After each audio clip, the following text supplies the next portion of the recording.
नमस्कार, मैं सूर्यकांत तिवारी एक व्यवसायी हूं तथा पिछले 20 वर्षों से कोल के साथ विभिन्न प्रकार के व्यवसाय करता आ रहा हूं। सामाजिक क्षेत्र से जुड़ा हुआ व्यक्ति हूं और अपने सामाजिक उत्तरदायित्व का निर्वहन करते हुए व्यवसाय करता आ रहा हूं। मैं व्यवसायिक जगत के अलावा सामाजिक राजनीतिक क्षेत्र से भी जुड़ा हुआ हूं। मेरी राजनीतिक विचारधारा चाहे जो भी हो, मेरे संबंध सभी से अच्छे रहे हैं। जब प्रदेश में भारतीय जनता पार्टी की सरकार थी तब भी मंत्रिमंडल के वरिष्ठ जनों और भाजपा पदाधिकारियों से मेरे बहुत मधुर संबंध थे। भाजपा के शासन के 15 वर्षों में भी मैं एक कारोबारी था और आज भी हूं। हाल ही में 30 जून 2022 को हमारे यहां आयकर विभाग द्वारा सर्च और सर्वे ऑपरेशन किया गया, जिसे आमतौर पर मीडिया में IT रेड के नाम से पुकारा जाता है। आयकर विभाग की टीम हमारे यहां से अपना सर्च एवं सर्वे ऑपरेशन संपन्न करके चली गई।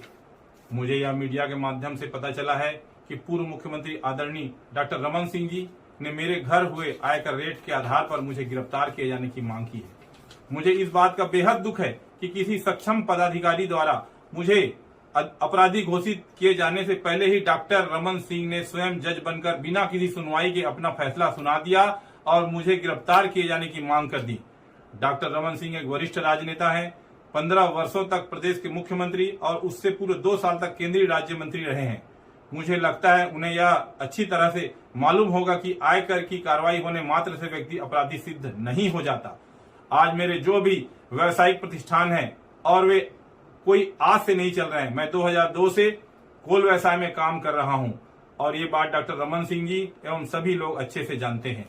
मेरे घर पर आयकर द्वारा जो सर्च एवं सर्वे किया गया, उसमें अगर कोई भी संपत्ति प्रश्नाधीन होती है या कहीं टैक्स संबंधी कोई बात आती है तो उसे निराकरण की एक निर्धारित व्यवस्था है। यदि हमारे प्रतिष्ठानों पर कोई टैक्स दायित्व निकलेगा तो उसे हम चुका देंगे।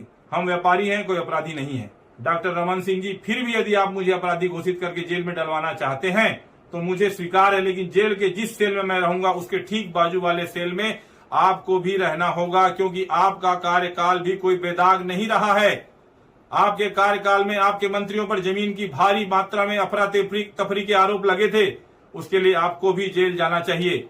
आपके पुत्र अभिषेक सिंह उर्फ अभिषाक सिंह के नाम से पनामा पेपर्स रंगे हुए थे। टैक्स हेवन देशों में बैंक खाते खोलकर अपनी काली कमाई छिपाने के आरोप लगे थे। आपकी जिम्मेदारी भी आपको स्वीकार करके जेल जाना चाहिए। आपके कार्यकाल में हजारों करोड़ रुपए का नागरिक आपूर्ति निगम घोटाला हुआ था। आपकी ही जांच एजेंसी EOW ने जो डायरी जब्त की थी उसमें स्पष्ट उल्लेख था कि किसी भी सीएम, मैडम सीएम को पैसे दिए जाते थे। उसके लिए आपको नैतिकता के आधार पर जेल चले जाना चाहिए। प्रदेश के बच्चे में चर्चा थी कि सीएम हाउस में बैठे आपके कुछ स्वजन प्रदेश में तबादला उद्योग चला रहे हैं और इतनी कमाई कर रहे थे कि घर पर आपको नोट गिनने की मशीन लगानी पड़ी थी। आपने अपने दामाद डॉक्टर पुनीत गुप्ता को दहेज में DK हॉस्पिटल दिया था, जिसने वहां मनमानी की भारी भ्रष्टाचार के आरोप पर घिर गए थे। आपकी विभागीय मंत्री भी जिसके सामने नहीं चलती थी। ऐसे दामाद को फ्री हैंड देकर जनता के पैसों की लूट का अवसर आपने उसे दिया। उसके लिए आपको जेल जाना चाहिए। आप, आपके बेटे, आपकी धर्मपत्नी, आपके कुनबे के लोग, आपके मंत्रिमंडल के लोग, पार्टी के पदाधिकारी चिट फंड कंपनियों के ब्रांड एम्बेसडर बने हुए थे। उनके कार्यक्रम में जाते थे। आपकी सह पर चिट फंड कंपनियां प्रदेश के भोले भाले लोगों को हजारों करोड़ रुपए लूट कर भाग गई और बेचारे एजेंटों को आपने अपराधी बनाकर जेल में डाल दिया। इसके लिए भी आपको जेल जाना चाहिए। आपकी सरकार की घनघोर लापरवाही, अव्यवस्था और कांग्रेस मुक्त भारत के लक्ष्य के चलते 2013 में जीरम घाटी कांड में हमारे नेता, सुरक्षा बलों के जवान मारे गए। उसके खून का दाग आपके दामन पर है। डॉक्टर रमन सिंह जी, आपको उसके लिए भी जेल जाना चाहिए। आपके शासनकाल में आपकी सरकारी मशीनरी ने कई माओं के गर्भाशय निकाले। मोतियाबंद के ऑपरेशन के नाम पर कई लोगों को अंधा बना दिया गया। झलियामारी जैसे कांडों में बच्चियों का यौन शोषण किया गया। उसके लिए भी आपको जेल जाना चाहिए। डॉक्टर रमन सिंह जी, आपको अच्छी तरह से याद होगा कि उनके शासन काल में उनके करीबी व्यवसायियों पर भी आयकर के छापे की कार्रवाई हुई थी। उस हिसाब से उनके शासन काल में जितने भी आयकर छापे छत्तीसगढ़ में पड़े, उन सभी को जेल भेजा जाना चाहिए था। मैं मीडिया के माध्यम से डॉक्टर रमन सिंह जी से पूछना चाहता हूं कि जब आप प्रदेश में 15 साल तक सत्ता में थे, मैं उस समय भी व्यवसाय कर रहा था। आपसे, आपके मंत्रिमंडल के लोगों से, पार्टी के नेताओं से मेरे उस समय भी संबंध मधुर थे? क्या आपने या आपके किसी मंत्री ने मेरी उस समय कोई भी अनुचित मदद की थी? मेरे सभी से मधुर संबंध रहे हैं। न तो मैंने कभी उस समय किसी की सहायता ली और न आज किसी की सहायता ले रहा हूं। मैं एक स्वाभिमानी छत्तीसगढ़िया आदमी हूं। छत्तीसगढ़ की मिट्टी में मैंने जन्म लिया, मेहनत की रोटी कमाता हूं और सभी को अपना समझता हूं। मुझे यह बात समझ नहीं आ रही है, डॉक्टर रमन सिंह आयकर विभाग की इस कार्रवाई को क्यों राजनीतिक रंग देना चाहते हैं। मैं आपको बताता हूं डॉक्टर रमन सिंह जी क्यों इसे राजनीतिक रंग दे रहे हैं। 30 जून को आयकर विभाग ने हमारे यहाँ छापा मारा। आयकर की छापामार टीम ने हमारे यहाँ घर पर छापा बोला, हमारे घर के लोगों को भयभीत किया। आयकर की टीम को अधिकार नहीं होता कि वो सर्च एवं सर्वे की कार्रवाई के दौरान किसी से मारपीट करे, लेकिन मुझे आयकर टीम द्वारा मारपीट की गई। 3 दिन तक मुझे सोने नहीं दिया गया। मुझे बहुत प्रकार से मेंटली और फिजिकली टॉर्चर किया गया।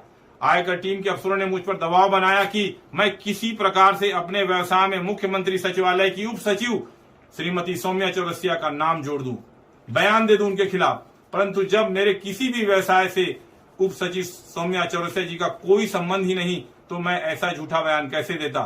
श्रीमती सौम्या चौरसिया से मेरे पारिवारिक संबंध है। उनके घर के सभी लोग मुझे जानते पहचानते हैं। उनसे मेरी बीच बीच में टेलीफोनिक बात भी होती है। मैं जब कभी जनता के काम करवाने के लिए मुख्यमंत्री कार्यालय जाता हूं तो कई बार मेरी उनसे भेंट और मुलाकात होती है।